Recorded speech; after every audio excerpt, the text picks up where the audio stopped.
Idea that most people simply don't believe, said Rolf Murphy. A very pleasant good noon to one and all present here.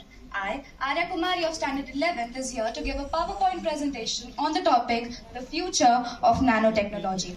I would request all the respected judges and my dear audience to please give a keen attention to it. So here goes my presentation. The future of nanotechnology. The next big thing is really small.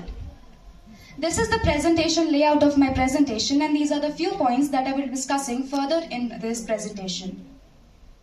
The first ever question that would arise in all of our minds right now after hearing the term nanotechnology is that, what is nanotechnology? But don't worry, I'll make sure that by the end of this slide you'll know brief enough about what nanotechnology exactly is. So, a nano is 1 billionth of a meter, that is 10 to the power minus 9 meter. Nanoscience is the study of phenomenon and manipulation of materials at atomic, molecular and macromolecular scales where properties differ significantly from those at larger scales. Nanotechnology is the art and science of manipulating atoms and molecules to create new systems, devices and materials. In nanotechnology, a particle is a small object that behaves as a unit with respect to its transport and properties. Now, after getting to know about the infinitesimally small size of a nano, I'm sure that you'd be wondering that how small these nanoparticles exactly are. So, a nanoparticle is a very small particle. It ranges from 1 to 100 nanometers in size, and this size is for sure undetectable by our naked eyes. A normal person can walk 32 kilometers or 20 miles in a day. And if they were shrunk so that they were just 1 nanometer tall, then it would take them 24 long years to just walk down the length of a dollar bill that is not more than 15.66 centimeters. How astonishing, right? Now, after getting to know about so many whereabouts of nanotechnology, I'm sure that you'd be wondering that where did this all start and how did this all start, or what is the history of nanotechnology? So apparently, scientists did not create nano, they just discovered it, as it was already present in the nature. The first ever concept about nanotechnology was presented in 1959 by the famous professor of physics, Dr. Richard Feynman. The invention of the scanning tunneling microscope in 1981 and the discovery of fluorine C60 in 1985 led to the emergence of nanotechnology. The term nanotechnology had been coined by the Japanese professor Norio Taniguchi in 1974. Now, there would be one question popping in all of our minds right now, that why is there so much hype about this one new tech, nanotechnology? The question would be, why nanotechnology? So at the nanoscale, strange thing happens to different materials. The properties of the same material can drastically change at the nanoscale and the bulk scale. Like for example, if we say take silicon at the bulk scale, it is an insulator. But the same silicon is a conductor at the nanoscale. Likewise, when we take copper at the bulk scale, we can beat it down into sheets and throw it into wires. That means copper is malleable and ductile at the bulk scale, but the same copper becomes stiff at the nanoscale. Likewise, when we see titanium dioxide at the bulk scale, it is white in color. But the same titanium dioxide turns colorless at the nanoscale. Gold is chemically inert at the bulk scale, but the same gold becomes chemically active at the nanoscale. Nanotechnology in India and its future. IIT Mumbai is the premier institution in the field of nanotechnology. Starting in 2001, the Government of India launched the Nanoscience and Technology Initiative, NSTI. Since 2016, the Indian Nano Initiative has achieved a significant milestone by securing the 3rd position in the global ranking through its contribution to nanoscience and publications. The nanotechnology market in India is expected to see a significant growth in the coming years with a projected CAGR of 19.1% over the next decade. Future of nanotechnology. Small science, big deal. Futuristic scopes of nanotechnology in the field of medicine. Ingestible capsules containing cameras, sensors and more have already changed the face of medicine. In the coming future, advanced smart pills could definitely provide new insight and treatment options. I know that although human testing is still years away, but tiny nanoscale robots may be the key to treating many chronic diseases. Futuristic scopes of nanotechnology in the field of agriculture. So the goals of applying nanotechnology in the field of agriculture includes to increase the crop production in yield and also to increase the resource use efficiency, whereas the specific applications include the nanogenetic manipulation of crops and the controlled release of nanofertilizers. Nanotechnology driven agro-food sector is also expected to see a significant growth in the coming years. Futuristic scopes of nanotechnology in the field of electronics. The use of nanotechnology in semiconductor manufacturing has led to the development of smaller and more powerful computer chips. The use of nanotechnology in the field of solar cells has led to the development of smaller and more powerful efficient solar cells. Nanotechnology is also being used in the development of flexible displays and electronic papers, which definitely have the potential to replace the traditional paper and electronic displays. Future of nanotechnology in the field of material science. Nanotechnology could produce self-healing materials for everything, from microelectronics to aircraft cockpits, preventing small cracks from becoming too large or more problematic ones. Concluding this, I would like to say that the potential applications and advantages of nanotechnologies are vast. Okay, nanotechnology will redesign the future of several technologies, products and materials. Experts also say that nanotechnology will likely create the next generation of billionaires and definitely reshape the global business. And I can proudly say that nanotechnology in the coming future is definitely going to provide us with abundant energy as it transforms energy more efficiently. I hope you like this presentation. Thank you. Very well presented. Arya, very good presentation. Thank you. And I just want to ask, you talked about silicon, that in case of micro it behaves as insulator, and in case of nano it behaves as conductor, right? Yes. So, first of all, tell me what is the difference between insulator and conductor? Insulator is an object that does not conduct electricity, but a conductor is an object that conducts electricity. And what is the difference in their band gap?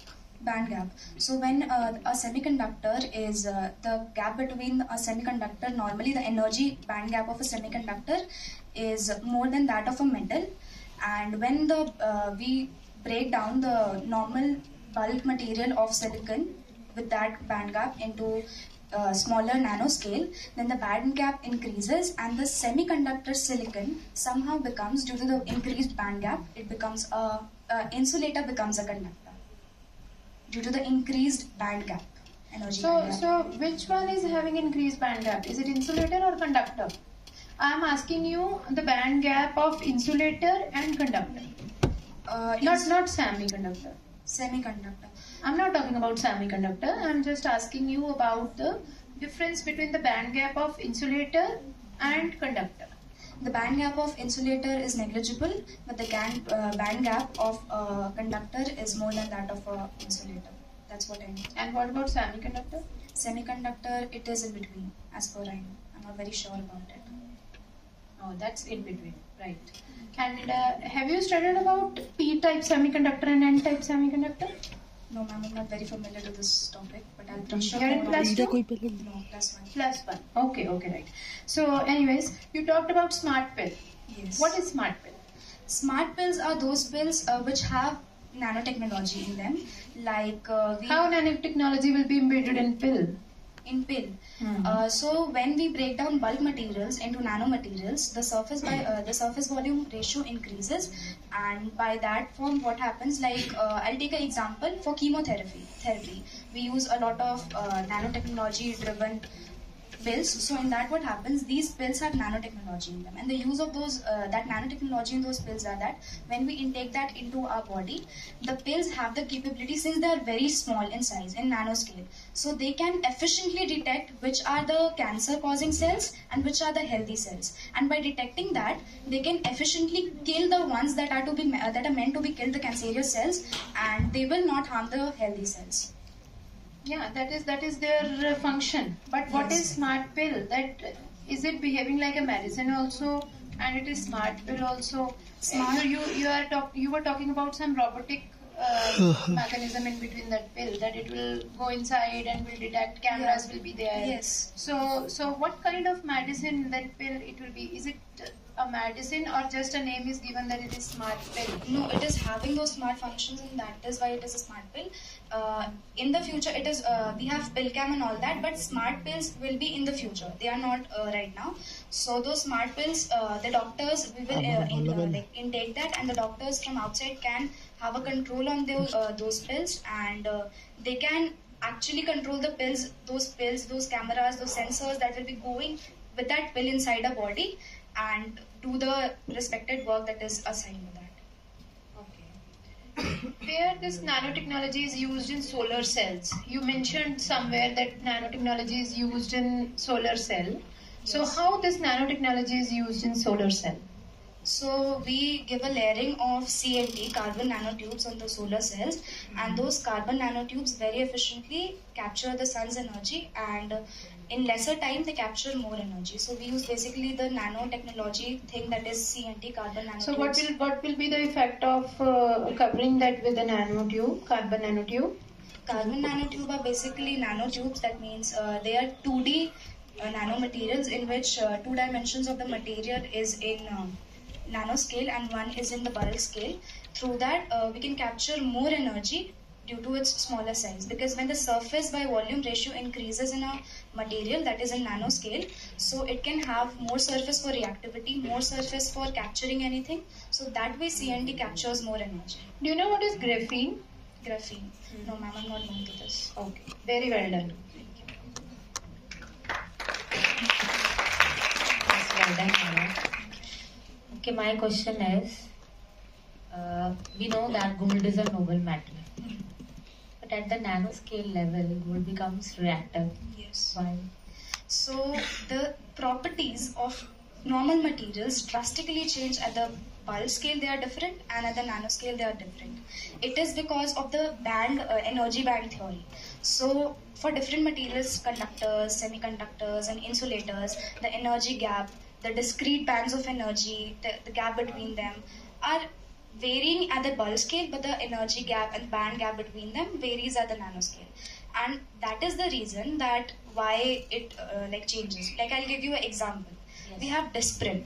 Yes. Okay. Now I will take 2 glasses. Like for example here, Mhm. in that I'll firstly put a normal Disprin, the whole Disprin in it, and let Yes. it dissolve in it.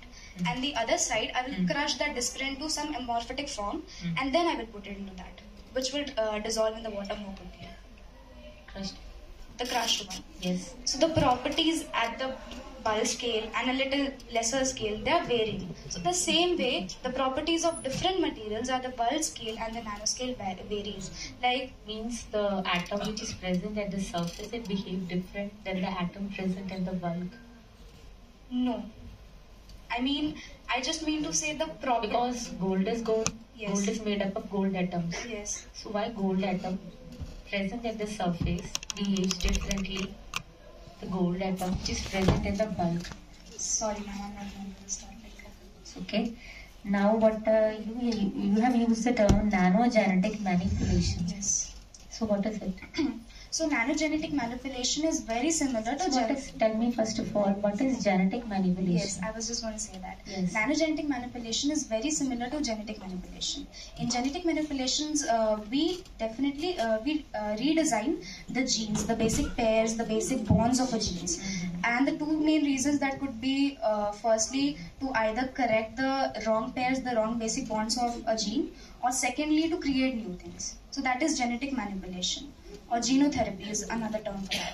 Now when we do the same thing at the nanoscale, it becomes nanogenetic manipulation. And when we do that with crops, So how can we use, how can we implement it? implement it. Practically, how is Yes. it possible? Yes. So Genes are already at the atomic level. yes. The nanogenetic,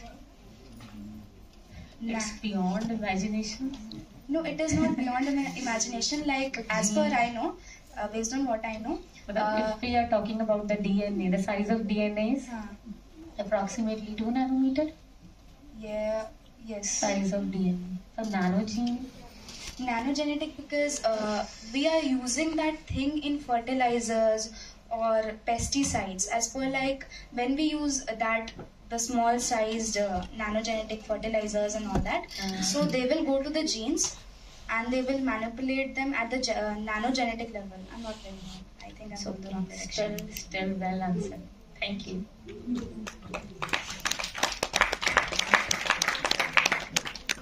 What is smart monitoring? Smart monitoring. Sorry, sir. What is monitoring? Monitoring means to keep an eye on something, like to monitor something. Then what is smart monitoring?